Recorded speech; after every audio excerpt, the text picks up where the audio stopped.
manasad kanimo. Pagbasa gikan sa Santos Ebanghelyo sumala ni San Marcos. Himayaon ikaw o Ginoo.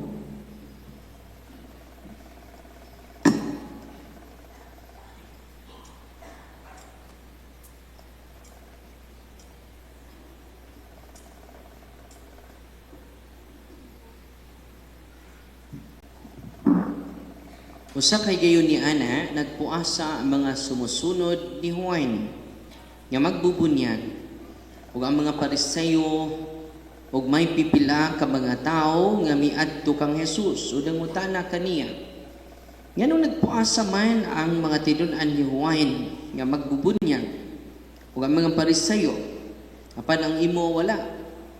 Ito pag si Jesus magpuasa ba di ay ang mga dinapit sa kumbira sa kasal samtang ang pamanunon uban pa kanila dili gayon. Apan kun kuhaon na ang pamanunon asa. Walay mo gamit og bag-ong panapton aron itapak sa gisi sa daang biste. Kay kun buhaton niya kini ang bagong biste, bag-ong panapton makagisi sa daang biste. O mulabi pa kadako ang gisi. Ug walay magsulod og bagong pino diya sa daang sudanan nga panit. Busa kay ang bagong pino makagisi sa daang sudanan. Ug unya madaot ang sudanan ug mausik ang pino. Busa kinahanglan bagong panit ang gabiton alang sa bagong pino. Ang ebanghelyo sa Ginoo. Dayon ikaw o Kristo. Ulig balingkod. Father Terry Hara, ato Paris Priest, Father Giovanni Texon, Father Guillermo Agadipe, Father Albert Aldia, ug Father Jose Enrique Gauson. Kauban nato, ang uban ni nay Iskidion, o ang tulo nato ka pari, kauban nato karon. Salamat kaayo sa inyong pag-welcome sa tinig talagsaon nga panagtigom nato. Unya, alang ta sa itong ebanghelyo. Busa kinahanglan bagong panit ang gamiton alang sa bagong bino. Kun ang bagong bino itapak nato sa karaan, ang daang sudanan magisik. Unya madaot ang sudanan ug mausik ang bino. Busa pasabot ini. Ang bagong bino mo na ng grasya nga atong nadawat. Kaya nadaot na daghan tagtuo-tuo. Uy. Ang relevance sa ebanghelyo ba di na to sa gulon. Ya karong raban tuiga Father kay Year of the Horse. Mo nang daghan kay mig horse. 7 horses yun na Father. Kay Lucky Charm man ang 7 horses. Dili ron Year of the Horse. Year of the Lord. Uy. Daghan nato, daghan pang gituhuan. Nakadawat na sa Eucharist. Daghan kay tuo-tuo. Uy. Ang minatay kinahanglan ari iagi sa bintana. Kadako ring pultahan ngan tuwa man Dios bintana. Nahug pa bitang patay, double dead. Kay daghan tag tuo-tuo ug maunay makakontaminate sa bag-ong bino. Mao na ang grasya. Nung sa initabo na to, disgrasya. Mao na nagbalik-balik na mo sa ospital.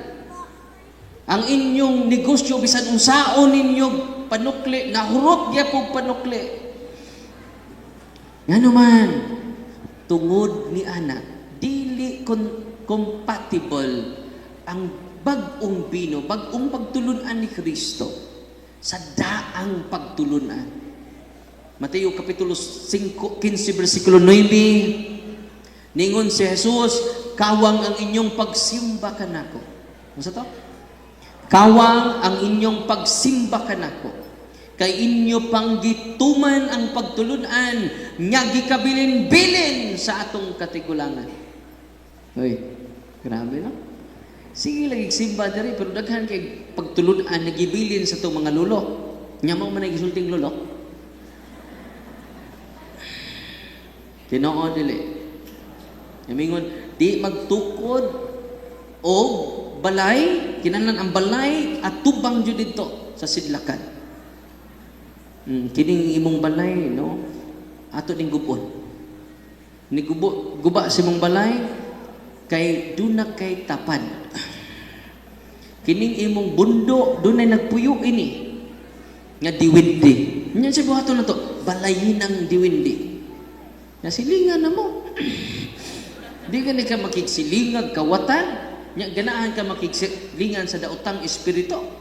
Uy, may gimingon sa balan. Amen? Muna, nga klaro kaayo ang pahimangno nato karon sa Ebanghelyo. Dili pwede yang bagong bino atong isagol sa karaang bino kay makagisi kini sa sudlanan, mausik ang bagong bino nga mao ang grasya sa Ginoo.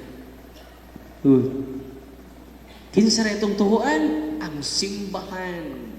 Nganong atong tuhuan ang simbahan? 1 Timoteo kapitulo 3 bersikulo 15, ang simbahan ra ang haligi ug sukranan, the pillar and the foundation of truth. Why lain-lain? Kung itong humble kay Kristo, kining akong gisulti ninyo, dili ni ako, gikan ni sa akong amahan. Pwede naman tagyang ang kunon, kay Ginoo man siya. Tinoo dili. Pero naghatag siya na itong example, na i-hope ka ng imong baruganan, dili opinion, kabaturan. Kaya ang Diyos o ang simbahan, walay opinion, kini ako ra pud eh. Mao bitag ipangutanan ni Brad Paul Alima kadtong panggiitang albularyo sa Sikihor. Nakigdebate man ako. O mo kita tan-awon yung YouTube. Kaya nakigdamati sila mga panggiitang mambabarang tambalan, nakidebate na to. Kaya nigamay ko no ilang income dito. Wala naghang nasuko na to pero sagdi lang. Truth hurts, but it doesn't harm. Amen? Unsay nahitabo makaigsunan, mo na makontaminate ta. Unang daghan kay mga testimonya, kaganina na ito'y kasturya, na-inspire sila sa social media na evangelization, niduol sila ni Father Albert. Imagine ka ang maong lalaki, mukaon 8 times a day. Uy, una na ako no, 8 times a day, mukaon. Di ba mo lead sa glutton eh. Pertin man yung gutuma. Kung di siya mukaon, mukurog man siya. Paghuman, pagdawat sa sakramento. Paghuman sa pagdawat o paggamit sa mga sacramentals, completely healed. Atong pakpakan si Father Albert. Not because of Father Albert, because of Jesus in His sacraments. Amen? Naa siya karon. No, nagtabi mi kaganina. Wow. No? Una nga ma-amaze ta. We can see greater things than this. Kung ka na mga okultista na amaze mo, anak, ka na mga pastor na amaze mo, anak, dili mo i-amaze sa Ginoo. Lapaw pa ang giandam sa Ginoo kaninyo. Yan naman, dili blessing lang ang yatag sa Ginoo nimo, kundili iya mismong kaugalingon maunang grasya. Amen? Grabe lang. Grace as water. Ang analogy sa grasya, grace as water. Mabuhi ba kagwa kay tubig? Mausad na ang atong kalag, dili mabuhi without the grace of God. Maunang mo simba ta. Kay daghan karong why simba-simba, wapoy ampu-ampu, wapoy dawat-dawat sa sakramento, buhi pa na, pero patay na na. Uy. Masa man mo, buhi pa mo, patay na. Wa maningog ang uban. Mutingog ba ng patay, Father? Manang daghan, manang ningon sa Kristo, sa Lucas 9:60, Dahil sa kabatanon, gusto mo sunod ni Kristo, mingon siya, Lord, musunod ko nimo, pero doon na pa may, namatay man akong papa. Ako sang ilubong. Mubalik ko, kaya akong ilubong. Humag na akong lubong, musunod ako nimo. Kung sa may sultis Ginoo, pasagdi ang mga patay. Maglubong sa ilang minatay. So doon ay minatay, ang naghatod pos minatay, puro pod patay. Oy, natawa ba yan mo? Kung wa na mo'y duol sa sacrament for how many years, wa na mo'y kumpisal-kumpisal, patay na mo. Oy. Masa mo? Patay na. Unang kuyaw kayo ang gaho. Amazing kayong gahom sa mga apostoles. Nga ilang gihatag sa mga pari. Kiningon ang Ginoo, panlakaw kamo, banhawa ninyo ang mga patay. Kamu, kung kumpisal ninyo, banhaw na mo, mga pataya mo. Naiuban nini, nga first communion pa nangumpisal. Perting pataya na na. Bisan pag nagpitok-pitok imong mata, ang imong kalag, patay na. Kay way grasya. Disgrasya. Inig uli ninyo karon, ang inyong bana, way simba, way kumpisal, way simbasin. Nyamutanday ninyo rong gabi eh. Itanday man ang patay.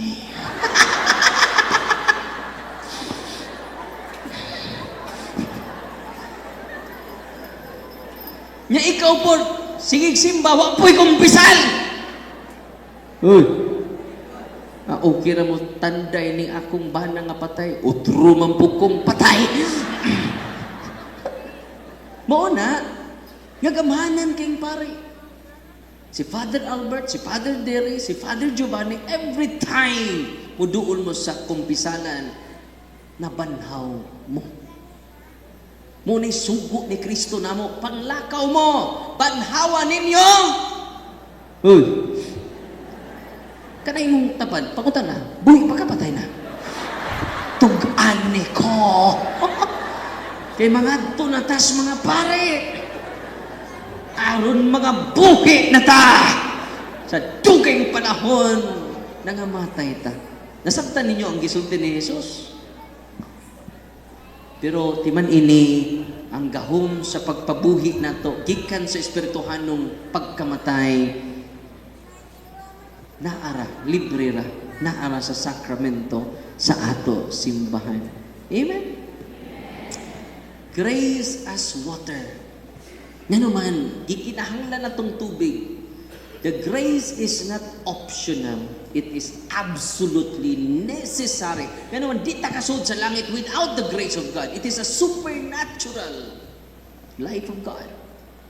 Kanang langit, supernatural na. Unsa man ko? Natural. Makasod ko nito, ako lang natural nga kabuutan. Kanang imong natural nga kabuutan, di na makasod sa langit without the grace of God. Mabutan ninyo si Kristo, wa pa'y nakasaka sa langit, gawas na ako gananaog. But pasabot sila sa Abraham, mapakasod sa langit. Munang pagkabanhaw niya, daghan kay siyang gidas langit. Yan naman, di jud ta kasaka without Jesus. At pagpakad si Kristo. Amen? Yung musta man mo, buhi pa mo, patay na. Ha? Ay, salamat ang tao. Kaya ko, mga patay na niya. Unang mga katauhan sa Diyos, kanya din ni karon, grace as water. Grace as light. Kaya kahayag na to. Muna naghatag o kinabuhi sa tanong. Mausa na naghatag, ang grasya sa Ginoo mo naghatag sa kinabuhi sa imong kalang. Kung nagpadayon tas pagpakasa karon without the grace of God, it dims our eyes. Muna ngit-ngit ang atong mga mata. We need the grace of God. Muna nga, kung doon natin nagkung sa, kumpisal na yun. Kung kamay rin mong sa, ayaw palit sa visa, matangtang na. Uy, nasabtan. Kung dako imong sa, Panuktok des pare. Mabanhaw ka dayon. Maabtik ka, kanang nagluya-luya ron. Amo na. Hapit na mamatay. 50-50 na nagkalaga na. Mare. No, mag-cluster ta mare. Sunod lang ko. Nyawa mo sunod. 50-50 itong kalaga to. Kay kusog mo sa adi mo to man. Kaya gano man, we never receive the grace. In the sacraments. Kung naan na ang grasya, sus, buutan ka sud sa simbahan. Ang something ba English ha? Kung umpisal mo, unya, regular, kaya kailangan natin regular confession. Sa may regular, kanang ikaw may nibawang nakasaka, tuol na yun. Pero kanang gagmay sa, ay ilan dyan palit sa misa. Nasabtan? Na yun umpisa. Father, scrupulous kay conscience, no? Father, bendisyon niya ako, Father. Yung nakasa ko. Hindi man sa sayop lang, pero di sa. So, ano mong bungkuan, Father, kining, wa mong kuka, pamisbis sa akong tanong. Sa, di mamisbis na, no? Yung ano mong kuka mamisbis sa tanong? Nag-uwan man.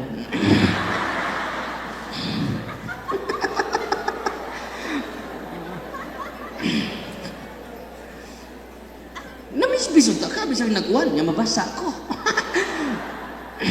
Ahay, no. Nasubraan. Di ba niya, ang gagbay niyo sa, ay lang dyan mo palit sa misa. Ang dagko niyo sa, emergency na. Unang, atang akong confessional box pohon, nakoy ko dito, emergency room for the soul. No? Unang, katangan na pa dito, emergency. Namatay emergency, no? Room sa hospital.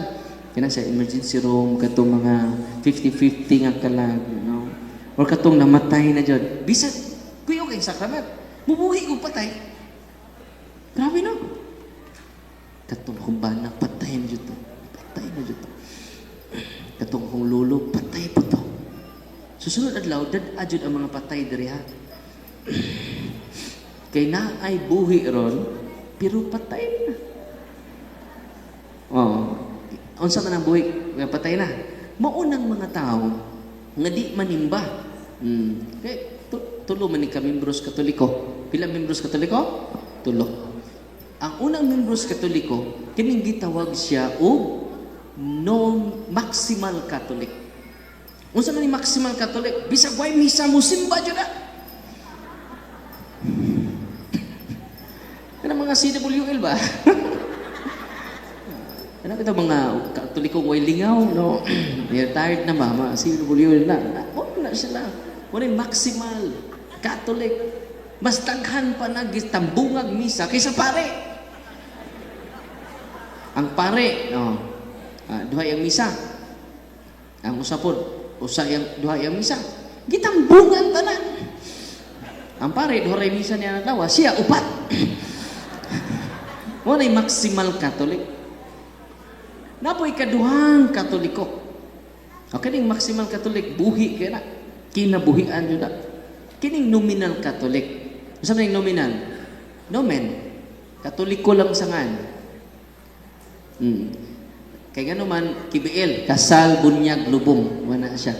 Nominal Catholic. Makita nagkasal, bunyag, o lubong. Wala siya. Muna yung nominal. Naadyo'y ikatulong membros Katoliko. Bisan pagbunyag, di jud na musud simbahan. Ato nominal kay musud man to. Kini jud ikatulo. Kung dunay bunyag, tuaras gawas simbahan. Ang tabako. Masama na mahuman ng pare diya. Kung dunay kasal, adto ra na gawas simbahan. Di jud na musud sa simbahan. Nya gawas ana, kung nay kasal, adto ra na. Nunay patay, adto ra na gawas sa simbahan.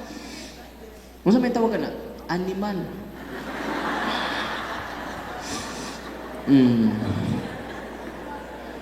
Asa man mo ato? All of the above, Father. Ya, diba niya? Grabe kaing kahum sa kaparian. Nga naman, siya rin makabanhaw sa mga patay. Amen? Magkamukaron, nagkakumpisal na mo, before Christmas, nakakalawat mo kanunay, kana siya, buhi jud kay kana. No? Muna nga, kita nga na din ni karon, labaw pa sa blessing. We receive the fullness of God's grace. Munang ingon si Kristo, ang anghel nga ni Mary, Hail Mary, full of grace. Karon every time mudawat ka sa sacrament, you receive the fullness of grace. Nganong fullness of grace na ni Mama Mary, gi-receive niya si Kristo. Kanus-an ninyo ma-receive si Kristo? Panahon nga mangumpisal kamo. Amen? Kung sa inyong kumpisal, katong dagko dyan. Katong pinakauwaw masa. Uy, nasabtan. Tinaw pas sa bawas butong. Ug mo na, kung di nato isagol ang daang bino sa bagong bino, sa daang sudlanan sa bagong sudlanan, timan-in ninyo, atong ma-enjoy the fullness of God's grace. Nga wa ma-enjoy nato karon ang fullness of God's grace, daghan patang karaang mga sudlanan, daghan patang karaang bino nga mao ang atong mga superstitious belief, mga occult practices sa atong mga ginikanan. Tinoo dili. Muna nga nindot kaayo nga nakatikays ta karon. Nganuman kun inyo ning i-practice, the fullness of graces will be experienced by our family circles. Dili sunod kinabuhi, now na. Diba? Ug tungod ni ana, kung kanunay ta magdawat sa grasya, ug tinubdan sa grasya, buutan ta diri sud simbahan, dubli ato kabuutan ni uli na to sa balay. Nig-abot na to sa buhoan, triple ato kabuutan. Muna, kitawag state of grace. Lahi ng moment of inspiration. Kay buutan ka dere. Inig-abot ni mos balay, ni saka ang sungay. Pag-abos na sa buuan, ni dubli ang sungay. Uy. Una siya, nawa na to mada ang grasya sa tagsa-tagsa nato ka konteksto. Uy, salig sa challenge ni Kristo. Ang grasya sa Ginoo mo ray makausab nato. Ang natural na kong kabuutan, limited ra kay na. Dili na may makapanangit nako. The grace of God, the supernatural goodness of God, gata mo ganaluya katapusan na niya. Example, karon, pila may natural inyong utong. Kung mingon si Father diri nga, mag-diving ta, pila may inyong natural nga utong, maabot mong 2 minutes? Ha? Kamo, 30 seconds, no? Yung saan ito pag-enjoy dito kung ang atong natural nga utong lang atong basihan? Saan ito pag-enjoy dito sa ilawom sa dagat? Kung ang natural lang na utong atong saligan, di ta, dito na tangas, balik sa taas. Kinahanglan tag extraordinary gadgets, oxygen, tinoo dili. Nakasuway na mag-diving, nakasuway kung kausa kay gayon. Butangan kong oxygen nya 45 minutes dito mis ilawom sa dagat mga 45 meters. Nindot kay dito namon di puy buki dito. Nindot kay dito sud ilawom klase-klaseng mga isda. Na-amaze ko first time to nako. Pero nganong nagdugay man ko dito sa ilawom sa dagat because of the extraordinary gadgets. Nasabtan? Ang langit is supernatural, not natural place. Kung kinilang atong kabuutan atong saligan, it is not enough. Manang we need the grace of God to enter the supernatural place. Munang simba ta kanunay. Bisag way misa, simba ra yun. Labi ng Domingo, dad-a ang imong ginikanan, dad-a ang tibok pamilya. Nga naman, the supernatural person, the divine person will be received by us. Amen? Iguan na po kay kumpisal, po nakatuig, pangumpisal una. Amen? And then you will receive the sanctifying grace and the divine person who is Jesus Christ. Manang sa Pablo, dili na ako ang nagpuyo nako. Ang Diyos na nganian ako. Muna, pinahagi sa pagkalawatan kanunay. Pinahagi sa pagdawat sa grasya sa Ginoo kanunay. Ya, Father, balik-balik naman akong sahoy. Mauwaw ng kumpisal para mo napuo ni katuig ni akong kumpisal wa ko kumpisal uwaw kay akong sang Father balik raman ni Father ya normal ka na nangaligo mo ron uy nangaligo mo ron di na mo maligo ugma ayaw na mo kaligo ugma ha mabulig magapon mo nagalit maligo katulo sa isang adlaw. Tinao dili. Naay maligo katulo sa isang adlaw. Napoy maligo kaduha sa isang adlaw. Buntag o gabi. Napoy uban kausar maligo. Naadyo po uban nga wa joy ligo.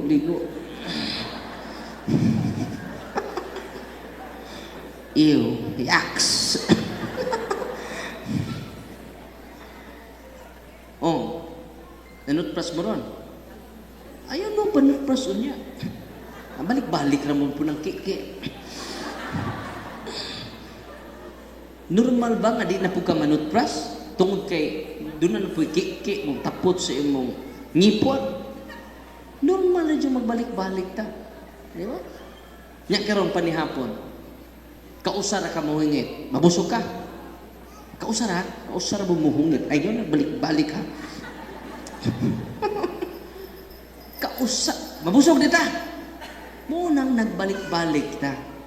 Nga naman mo unay makalikon, makabusog sa atong kalag. Nasabta? Nya ka ng inyong sakyanan, kausara mo tuyo, maambot ba sa inyo? Hindi lagi ng balik-balik lagi. Hindi ng balik-balik. Nya karon, ini kalawat ninyo, kausara mo mutikang. Makakalawat mo. Kausara yung kumutikang, kausara yun. Mausa na, nanong we need to receive constantly the grace of God because it can strengthen our will. It can strengthen us. It can transform the soul. Abi ninyo, di kakausap si mong kagalingon. Di yung kakausap si mong kagalingon. Thanks be to God with His grace. Amen? Munang, kanunay ka mo dawat sa grasya, di man ini. Sa una, napu ka kahigayon manglibak. Napu ka libakira kay ka. Kapo, pagkumpisan ni mo, pagsunod adlaw, nakuag usa. Kasiyam na. Salamat. Nakuag usa. So doon na yung transformation. Pagsunod na po adlaw, walo na. Hangtod, mawa na dyan. Muna kantas charismatic bitaw? Binabago niya ako. Binabago niya ako. Wa man mo yung binabago niya ako weekly. Binabago niya ako monthly. Binabago niya ako yearly. Ayaw ka discourage. Araw-araw na. Amen! Ug di ta angay mawadag sa paglaom. Nga naman, ang Ginoo wa kapuyi sa pagpasaylo nimo. Kita pa'y nakasa, kita pa'y gikapuyan, mga bagag dagway, mga bagag face, mga baga og lips. Amen? Unang kitangan niya din ni karon. With the grace of God, we can enter heaven. Kanang imong tapad nga patay na, mabuhi na. Amen? Na mabuhi ka.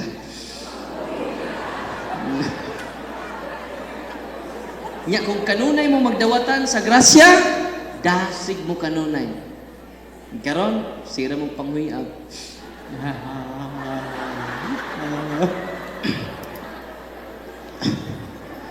Oh, samtang nagwali natug. Pasagdilan na natug. Pasagdilan na, no? Kato na natug. Natug ram. Ay lang tampon mo paghago. Ay, angyo lang po. No? Kaya makadisturbo mo sa inyong tapad, nga utrupong natog. Walang katawhan sa Diyos karon when we receive the grace of God, we receive the divine light. And when we receive the divine light, we receive divine enlightenment. Madubli ang atong pagsalig. Kung madubli ang atong pagsalig, madubli ang atong kadasig. Kaya kung madubli atong kadasig, daghan ang makabi. Amen? And it is not your work, it is the work of the Holy Spirit in us. Atong pakpakaan ng balangan ng Espiritu Santo. Palihog man